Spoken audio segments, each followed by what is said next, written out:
আসন্ন জাতীয় সংসদ নির্বাচনকে সামনে রেখে গাজীপুর ৩ সংসদীয় আসনে মনোনয়নপত্র দাখিল করেছেন বাংলাদেশ জামায়াতে ইসলামের প্রার্থী ডক্টর জাহাঙ্গীর আলম। সোমবার দুপুরে শ্রীপুর উপজেলা নির্বাচন অফিসে নির্ধারিত সময়ের মধ্যেই তিনি আনুষ্ঠানিকভাবে মনোনয়নপত্র জমা দেন। এ সময় জামায়াতে ইসলামী এবং ১০ দলীয় জোটের নেতাকর্মীদের উপস্থিতিতে নির্বাচন কেন্দ্র প্রাঙ্গণ উৎসব মুখর পরিবেশ দেখা যায়। মনোনয়নপত্র দাখিলকে ঘিরে এলাকায় রাজনৈতিক তৎপরতা বেড়েছে। বিস্তারিত দেখুন আশরাফুল আলম সরকারের প্রতিবেদনে।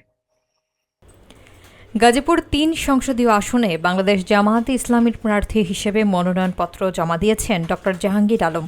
সোমবার দুপুর ২টার দিকে গাজীপুর জেলার শ্রীপুর উপজেলা নির্বাহী অফিসার এবং সহকারী রিটার্নিং অফিসারের কার্যালয়ে অবস্থিত নির্বাচন অফিসে তিনি নির্ধারিত সময়ের মধ্যেই আনুষ্ঠানিকভাবে মনোনয়নপত্র দাখিল করেন। এ সময় তার সঙ্গে বাংলাদেশ জামায়াতে ইসলামীর কেন্দ্রীয় এবং স্থানীয় পর্যায়ের নেতাকর্মীদের পাশাপাশি ১০ দলীয় জোটের নেতাকর্মীরাও উপস্থিত ছিলেন। মনোনয়নপত্র জমা দেওয়া শেষে সংক্ষিপ্ত বক্তব্যে ডক্টর জাহাঙ্গীর আলম জানান, ইসলামী মূল্যবোধ এবং ন্যায়ভিত্তিক সমাজ প্রতিষ্ঠার লক্ষ্য নিয়েই তিনি এই নির্বাচনে অংশগ্রহণ করছেন। তিনি বলেন, গাজীপুর ৩ এলাকার সাধারণ মানুষের ন্যায্য অধিকার আদায়ে বাংলাদেশ জামায়াতে ইসলামী প্রতিশ্রুতিবদ্ধভাবে কাজ করবে। মনোনয়ন দাখিলকে কেন্দ্র করে নেতাকর্মীদের মধ্যে ব্যাপক উৎসাহ এবং উদ্দীপনা লক্ষ্য করা যায়। দলীয় সূত্র জানায়, আসন্ন জাতীয় সংসদ নির্বাচনকে সামনে রেখে গাজীপুর ৩ আসনে সাংগঠনিক কার্যক্রম আরও জোরদার করা হয়েছে। নেতাকর্মীরা আশা প্রকাশ করেন, জনগণের সমর্থন পেলে ডক্টর জাহাঙ্গীর আলম গাজীপুর ৩ আসনে একটি ন্যায়ভিত্তিক এবং কল্যাণমুখী রাজনৈতিক ধারার দৃষ্টান্ত স্থাপন করবেন। আপনাদের মাধ্যমে আমাদের গাজীপুর ৩ সংসদীয় আসনে সর্বস্তরের জনগণকে আমার পক্ষ থেকে প্রাঞ্জল অভিনন্দন শুভেচ্ছা জানাই এবং আপনাদেরকে আমার পক্ষ থেকে আন্তরিক অভিনন্দন সালাম। আসসালামু আলাইকুম রহমতুল্লাহ। আপনারা জানেন যে বাংলাদেশ জামাত ইসলামীর নেতৃত্বাধীন ইতিমধ্যে ১০ দলীয় জোট ঘোষিত হয়েছে। গতকালকেই সাংবাদিক সম্মেলনের মাধ্যমে সম্মানিত আমির জামাত ঘোষণা দিয়েছেন। আমাদের সকল দলের নেতৃবৃন্দ সেখানে ছিলেন। কেন্দ্রীয় সময় স্বল্পতার কারণে আমরা অনেকের সাথে আমাদের সাথে এনসিপির সভাপতি আছে মেজবাবাই, আমাদের খেলাফত মজলিসের সম্মানিত উপজেলা সেক্রেটারি আছেন রহমান ভাই, আমাদের জেলা নায়েব আমির, জেলা স্টেট সেক্রেটারি, জেলা আমির, জেলা টার্গেট সেক্রেটারি সহ নেতৃবৃন্দরা আছেন। আমরা তাদেরকে নিয়ে আজকে জমা দিয়েছি।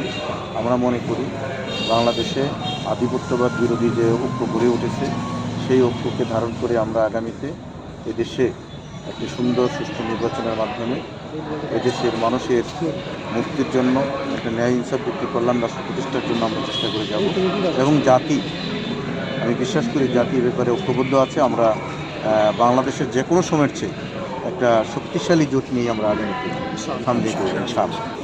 বিগত সময়ে আপনারা লক্ষ্য করেছেন, বাংলাদেশে স্বাধীনতার পরে যারাই দেশ শাসন করেছে তারা কেউ দুর্নীতিমুক্ত কোনো প্রশাসন উপহার দিতে পারে নাই, দেশ উপহার দিতে পারে নাই এবং প্রত্যেকটা দলেই দেখা গেছে যারা অতীতে দেশ শাসন করেছে তাদের ক্ষেত্রে আমরা লক্ষ্য করেছি তারা বিভিন্ন সময় চাঁদাবাজি, সন্ত্রাসী, দখলবাজিতে লিপ্ত।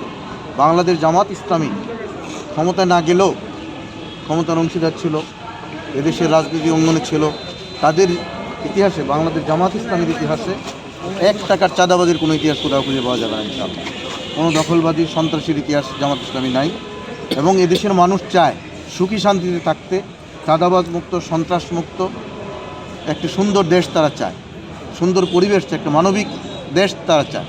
সেই জন্য আমি মনে করি বাংলাদেশ জামাত ইসলামীকে তারা বেছে নেবে এবং বাংলাদেশ জামাত ইসলামী আগামীতে রাষ্ট্রীয় ক্ষমতায় গেলে আমি বিশ্বাস করি যে বিগত সময়ে যে উন্নয়নের নামে হরিলুট হয়েছে এটা বন্ধ হবে এবং প্রকৃত উন্নয়নটাই হবে ইনশাআল্লাহ। জনগণের অধিকার মর্যাদার সাথে জনগণ ফিরে পাবে ইনশাআল্লাহ। ধন্যবাদ।